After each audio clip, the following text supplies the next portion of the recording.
ಘಟನೆ ಬಗ್ಗೆ ಮತ್ತೊಮ್ಮೆ ಉಲ್ಲೇಖ ಮಾಡಿ ರಾಹುಲ್ ಗಾಂಧಿಯವ್ರ ಬಗ್ಗೆನೂ ಮಾತಾಡಬೇಕು ಅಂತ ನನಗನ್ಸಿದ್ದು. ನಿನ್ನೆ ಸಂತೋಷ್ ಲಾಡ್ ಅವರು ಸಿದ್ಲಿಪುರದಲ್ಲಿ ಕಾರ್ಮಿಕ ಭವನ ಅದನ್ನೇನು ಉದ್ಘಾಟನೆ ಮಾಡಿದ್ರು, ಆ ಸಂದರ್ಭದಲ್ಲಿ ನಾವೆಲ್ಲರೂ ಹೋಗಿದ್ವಿ. ಅದಾದಮೇಲೆ ನಮ್ಮ ಸಂಸದರು, ನಮ್ಮ ಶಾಸಕರು, ನಾನು ಮತ್ತು ಡಾಕ್ಟರ್ ಧನಂಜಯ ಸರ್ಜಿಯವರು, ಶಾರದಾ ಪುರಾನಾಯಕ್ ಅವರು ಎಲ್ಲರೂ ಇದ್ವಿ ನಾವು ಕಾರ್ಯಕ್ರಮದಲ್ಲಿ. ಸಂಸದರು ಕಾರ್ಯನಿಮಿತ್ತ ಬೆಂಗಳೂರಿಗೆ ಹೋಗಬೇಕಾಗಿರೋ ಕಾರಣಕ್ಕೆ ಅವರು ಮಾತಾಡಿ ಹೊರಟರು. ಮಾತಾಡಾದ್ಮೇಲೆ ಕೊನೆಗೆ ನಮಗೆ ಅಥವಾ ಶಾರದಾ ಪುರಾನಾಯಕ್ ಅವರಿಗೆ ಮಾತಾಡೋಕ್ಕೆ ಅವಕಾಶ ಸಿಗಲಿಲ್ಲ. ನಾವು ಮತ್ತು ಡಾಕ್ಟರ್ ಧನಂಜಯ ಸರ್ಜಿಯವರು ಕೂತಿದ್ವಿ. ಸಂತೋಷ್ ಲಾಡ್ ಅವರು ಪ್ರಾರಂಭ ಮಾಡಿದ್ರು. 1000ಕ್ಕಿಂತ ಹೆಚ್ಚು ಜನ ಕಾರ್ಮಿಕರು ಒಳಗೆ ಹೊರಗೆ ಎಲ್ಲ ನೋಡ್ತಾ ಇದ್ರು. ಮಾತಾಡಿದ್ದೇನು ಅಂದರೆ, ಕಾರ್ಮಿಕರು ಬಂದಂಥದ್ದು ನಮ್ದು ಏನು ಯೋಜನೆಗಳಿದೆ, ನಮಗೆ ಸ್ಮಾರ್ಟ್ ಕಾರ್ಡ್ ಕೊಡ್ತೀರಾ, ನಾಳೆ ನಮಗೆ ನಮ್ದು ಇಂತಿಂಥ ಸಮಸ್ಯೆಗಳಿದೆ, ಶಿವಮೊಗ್ಗದಲ್ಲಿ ESI ಹಾಸ್ಪಿಟಲ್ ರಿನ್ಯೂವಲ್ ಆಗಿಲ್ಲ, ಇದು ರಾಜ್ಯ ಸರ್ಕಾರ ಮಾಡಬೇಕಾಗತ್ತೆ. ರಿನ್ಯೂವಲ್ ಎಷ್ಟು ದಿನಕ್ಕೆ ಮಾಡ್ತಿದ್ದಾರೆ ಅಂದರೆ 3 ತಿಂಗಳಿಗಂತೆ ಟೆಂಪರರಿ ರಿನ್ಯೂವಲ್. ಒಂದು ಕೇಸು ಆಗಿದೆ, ಮಧ್ಯದಲ್ಲಿ 15 ದಿವಸ ಇವರು ರಿನ್ಯೂವಲ್ ಆಗಿದ್ದು ಲೇಟ್ ಆಗಿರೋ ಕಾರಣಕ್ಕೆ ಒಂದು ಹೆಂಗಸಿಗೆ ತುಂಬ ತೊಂದರೆ ಆಗಿ ದುಡ್ಡಿಲ್ದೇನೆ ತುಂಬ ತೊಂದರೆಯನ್ನು ಅನುಭವಿಸಿರೋವಂಥದ್ದು ಭದ್ರಾವತಿಯಲ್ಲಿ ನಡೆದಿದೆ. ಈ ಥರದ ದೃಷ್ಟಿಯಿಂದ ನೀವು ಬಂದಂಥವರಿಗೆ ಇದ್ರ ಬಗ್ಗೆ ಮಾತಾಡ್ತೀರಾ, ನಾವೇನು ಸವಲತ್ತುಗಳನ್ನು ಕೊಡ್ತಾ ಇದ್ದೀವಿ ಅದ್ರ ಬಗ್ಗೆ ಹೇಳ್ತೀರಾ ಅಂತ ನಾವೆಲ್ಲ ಕಾಯ್ತಾ ಇದ್ರೆ, ಸಂತೋಷ್ ಲಾಡ್ ಅವರು ನಿನ್ನೆ ಮಾತಾಡಿದ್ದು ದೇಶದ GDP ಬಗ್ಗೆ ಮಾತಾಡ್ತಾ ಹೋದ್ರು 10 ನಿಮಿಷಗಳ ಕಾಲ.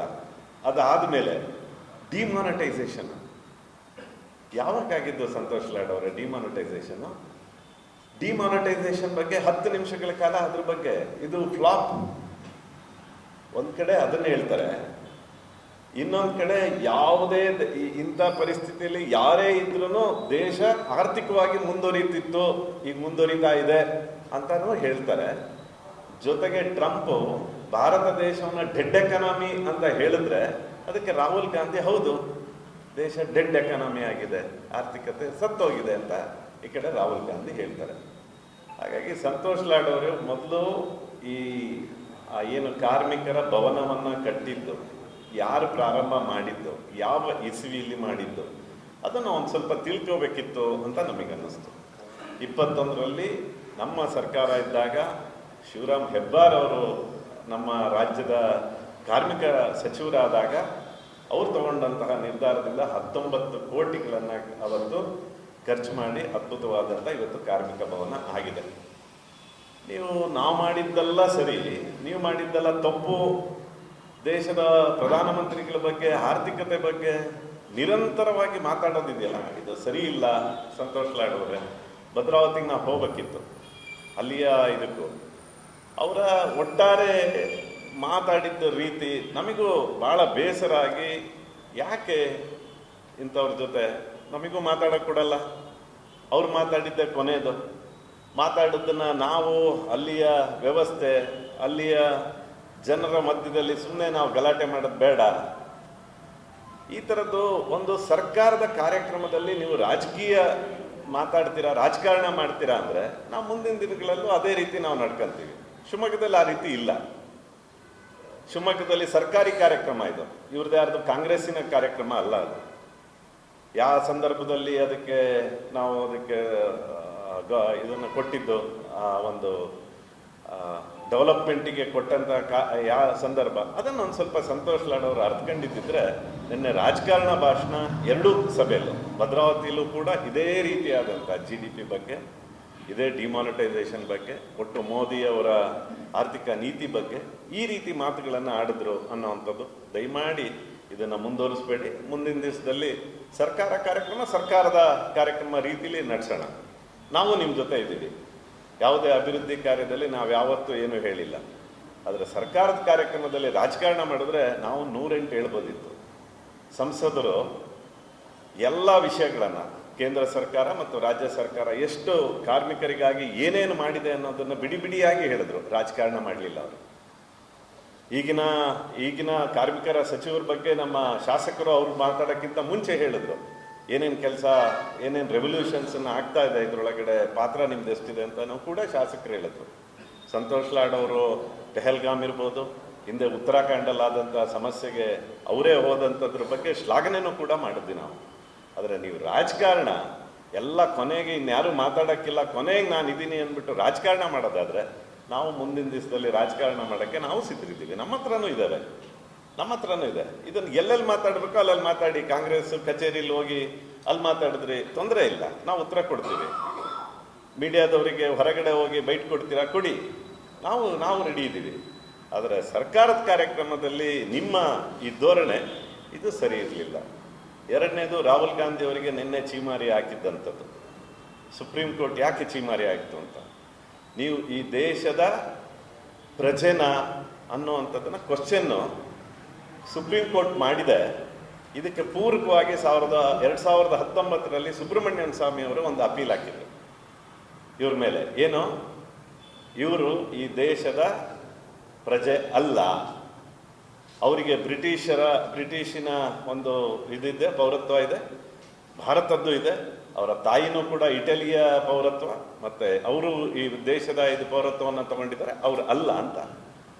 ಇದಕ್ಕೆ ಪೂರಕವಾಗಿ ನಿನ್ನೆ ನಡೆದಂಥ ಸುಪ್ರೀಂ ಕೋರ್ಟು ಅವರ ಮಾನನಷ್ಟ ಮೊಕದ್ದಮೆ, ಯಾರು, ಶ್ರೀವಾತ್ಸವ, ಉದಯಶಂಕರ ಶ್ರೀವಾತ್ಸವ, ಒಬ್ಬರು ಎಕ್ಸ್ ಮಿಲಿಟರಿ ಮ್ಯಾನ್, ಏನಕ್ಕೆ ಹಾಕ್ತಾರೆ, ಇವರು ಭಾರತ್ ಜೋಡೋ ಕಾರ್ಯಕ್ರಮದಲ್ಲಿ, ಭಾರತ್ ಜೋಡೋದಲ್ಲಿ ರಾಜಸ್ಥಾನದಲ್ಲಿ ಭಾಷಣಗಳು ಏನಂತ, ಈ ದೇಶದ ಗಡಿ ಭಾರತದ ಜಾಗವನ್ನು ಚೀನಾ 2000ದಿಂದ 4000 ಚದರ ಕಿಲೋಮೀಟರ್ ಅಷ್ಟು ಆಕ್ರಮಣ ಮಾಡ್ಕೊಂಡಿದೆ, ನಮ್ಮ ದೇಶದ ಹಲವಾರು ಸೈನಿಕರು ಸತ್ತಿದ್ದಾರೆ, ಗಲ್ವಾನ್ ವ್ಯಾಲಿಯಲ್ಲಿ ಇವರು ನುಗ್ಗಿ ನಮ್ಮನ್ನ ಒಳಗಡೆ ಬಂದಿದ್ದಾರೆ ಅಂತ ಹೇಳಿದ್ರು.